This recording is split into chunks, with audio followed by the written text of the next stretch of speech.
Muchas gracias por recibirnos, señor Assange. Vamos a aprovechar antes de empezar para saludar por si acaso hay alguien escuchando esta entrevista, porque he visto tanta policía alrededor de la Embajada de Ecuador que no me extrañaría. ¿Cree que alguien puede estar escuchándonos? Well, of course they are. I mean, that's their job. Lleva usted casi un año recluido en esta Embajada de Ecuador en Londres. ¿Cómo está? I'm fine.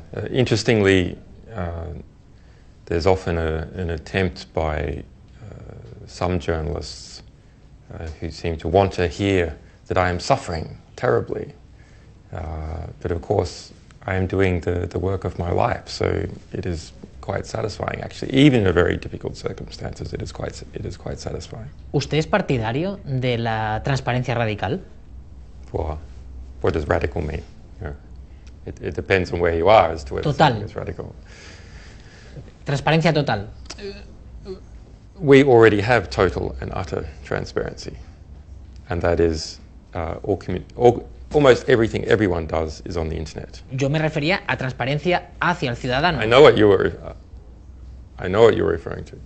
What I'm saying is already we are at the position where the most powerful organizations in the world are able to peer in to the lives of all people because everything significant that we do is on the internet. Our emails, our communications, our business transactions, our aeroplane tickets, flights, our bank transfers, etc. All the information is going up to those people who already have enormous power, spy agencies and their contractors. And therefore the only way of balancing this is for information to also flow the other way and for it to flow laterally. ¿Usted no envía ningún email? ¿Nunca? Not directly, through my lawyers. But for me, everything I say over email is something that can be used in espionage prosecution. So we have to be quite careful. Email and SMSs are the least secure of all the communications mediums. Yo vengo de un país, de España, en el que no tenemos, por ejemplo, ni ley de transparencia. ¿Qué le parece?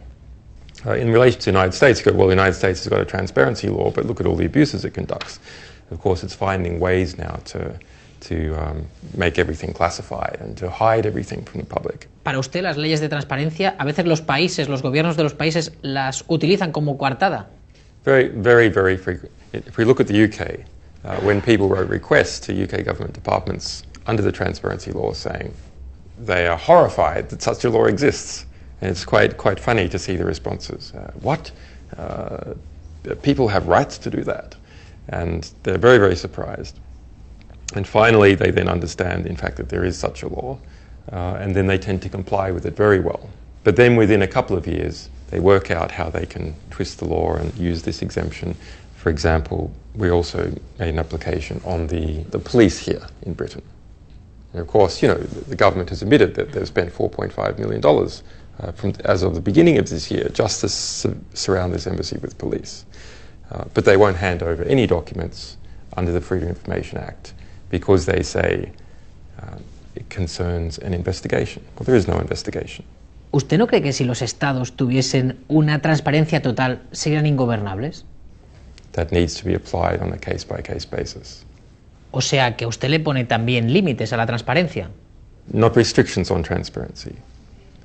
This is not the default. The default must be that the state is completely transparent to the people, but the state may, in limited cases, apply to withhold information from the people for a limited period of time. ¿Se pueden hacer públicas informaciones que pongan en peligro la vida de terceros? Se lo digo por esta filtración que hizo WikiLeaks, donde ustedes filtraron los nombres de fuentes diplomáticas junto a decenas de miles de cables. Y el cuerpo de la información dice que el Departamento de Estado americano y grupos de defensa de derechos humanos temían que la revelación de estas fuentes podían poner en peligro a estas personas. ¿Cree que esto es una imprudencia? Well, it's an absolute lie and an absolute propaganda disgrace. And I am so pissed off about this. Let's look at the reality. There is not a single claim by any government, including the US government, that any information that WikiLeaks has released in the past 6 years has ever resulted in physical harm to even a single person in any country in the world. So this is just like weapons of mass destruction. This was a fabrication constructed out of nothing. ¿El límite para publicar una información es cuando uno cree que puede estar poniendo en peligro la seguridad de un Estado? Por ponerle un ejemplo concreto, imagínese que usted tiene entre manos una información que piensa que si igual la publica, un grupo terrorista puede tener una información privilegiada que le permita hacer un atentado contra ese país. ¿Usted lo publicaría? What is national security? I mean, it refers to, in essence, a particular sector of the economy. The national security sector of the economy. Those influence groups, those arms manufacturers, those generals, those bureaucrats who are all prospering and profiting from national security. So when someone says, oh, I believe that affects national security, what they mean is, I believe that that affects a very large and powerful interest group that will attack back. In the United States, right now, there are over 5 million people with security clearances, over 1 million people with top secret security clearances. The majority of the people with top secret security clearances, who do they work for?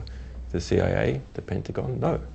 They work for private military organizations in the United States. This is one of the ways that the United States government has worked out how to get around the Freedom of Information Act. You just hire Lockheed Martin or SAIC or Blackwater to do all your dirty stuff. And it's a private company, so the Freedom of Information Act doesn't apply. So it's actually quite important that Spain try and get some components, not necessarily all, but some components, so that when a private company does work for the government, is commissioned by the government, then the Freedom of Information Act applies to the private company.